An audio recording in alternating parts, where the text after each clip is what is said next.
Yeah. Hello, peace, light, and love. Welcome to our meditation. Say hello to everybody. Shelby. Shelby. Woo. Hello, everybody. And Shoshana. We're here with Shoshana and Shelby. And lots of trees. The trees give us so much. And yes, we are here again. And I just learned that rather than to fight over space and territory, I'm here under the trees having a great time. Some of you may not know, but these trees were actually brought from Australia. These eucalyptus trees were brought in because this land was full of swamps and malaria. And they brought in a scientist, a Jewish Polish scientist, who actually found a cure for malaria, a horrible disease that was transmitted by mosquitoes. This whole area was infested by mosquito carrying malaria. And these eucalyptus trees did a lot to make this space inhabitable.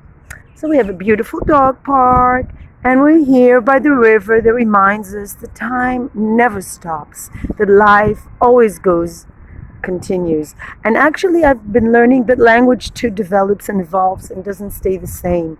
We are now not the same human beings we were. There's this use of computers, but it allows us to communicate, which is really great.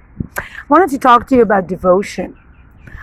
There's all kinds of devotions. There's devotion to a beloved person or dog. There's devotion to God and what it means to be devoted to someone.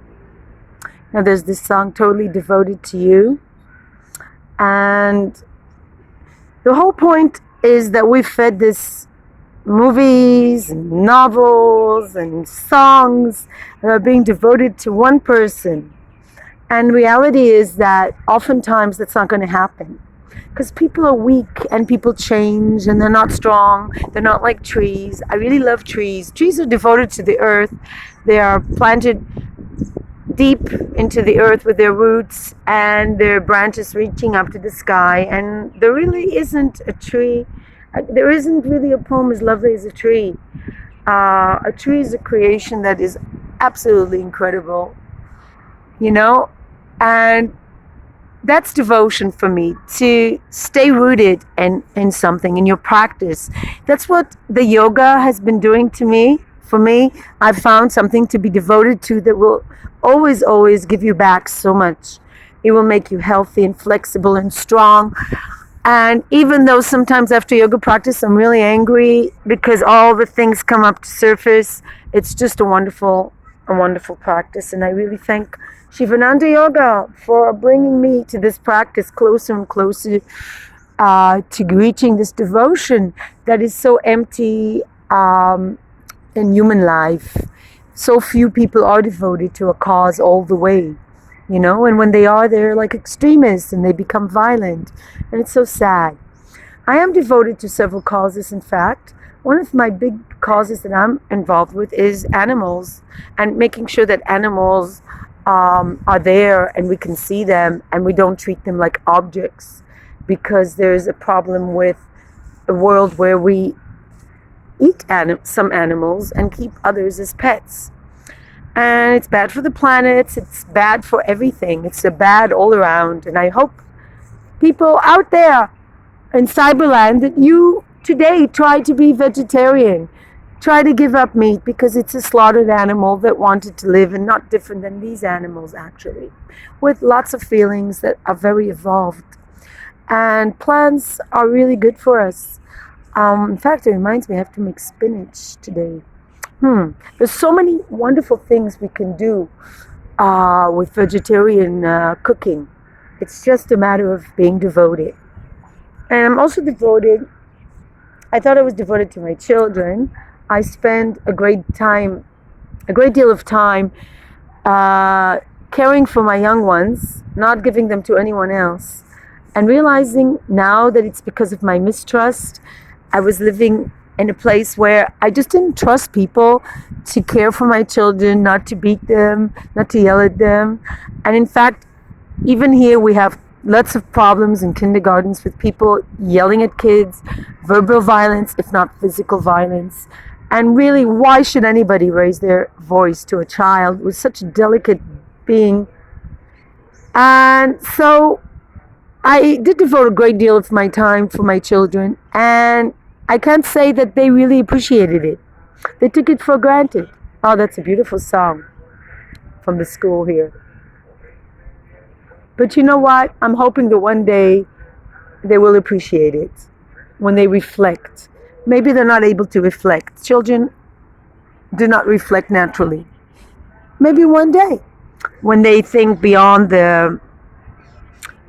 what's here and there, beyond the here and now, they will realize that I was devoted. I did try my best. And at one point, I reached a breaking point. Also in my marriage and everything in the society I was living in, I felt very disconnected. Now I see it in a different way. I really miss the nature in Europe. But you know what I don't miss? Not having the sun. Not having the sun. Look at me. Because the reason we do salutation to the sun is because the sun is such a strong force in nature and we need it. Yes, we're not plants. We don't make photosynthesis, but we need it to be happy. I can see it on my dog that's so happy here, laying on the ground, feeling the earth, and just, isn't it great to feel the sun on your skin, Shoshana? And I think of all the Europeans that are living with rain and snow and thinking it's so romantic. I thought it was romantic, snow and all that, but you know what? The hell with being romantic and having dark days. I need the sun. I really do. I need to feel good. And you can exercise. Oh, I see a hairdresser. The hairdresser there's a hairdresser shop. He's now also doing exercise. Lots of people are discovering that moving your body is such a wonderful force, and discovering that and feeling good. I'm going to have to go now because I really need to go. I have a full day ahead of me, but it's a wonderful way to start it with Shoshana and Shelby and yoga. And I wish for you also a great day today, and follow the example of, wow, people just put on your sports shoes and get going. Just even walking along a river, or just doing anything. Walking your dog would be great. Doing any sort of movement. Eat right, exercise, try to sleep. Last night I had a wonderful night's sleep, and that makes all the difference. It's like so medicinal to have a good night's sleep, and along with good nutrition, make sure you eat right, and exercise, meditate. I'm going to meditate a little bit after this, and think about all the good things you want in your life. Don't think about what you don't have. Think about what you want to be in your life. I'm thinking I really want to have health and happiness for me and my beloved pets and children and everything, and just for everybody to have lots of peace on earth and not wars, and just focus on the good things. Focus on what you do want. That's what I think. And be devoted to something all the way, with love, with lots of love. And so I wish you peace, light, and love. Please subscribe to my channel. I'll always be trying to give positive, happy messages, and if not, I'll be discussing things that come up. And I would love to hear reactions. I would love to have more people listening, getting involved, and reacting. Peace, light, and love from this wonderful park today.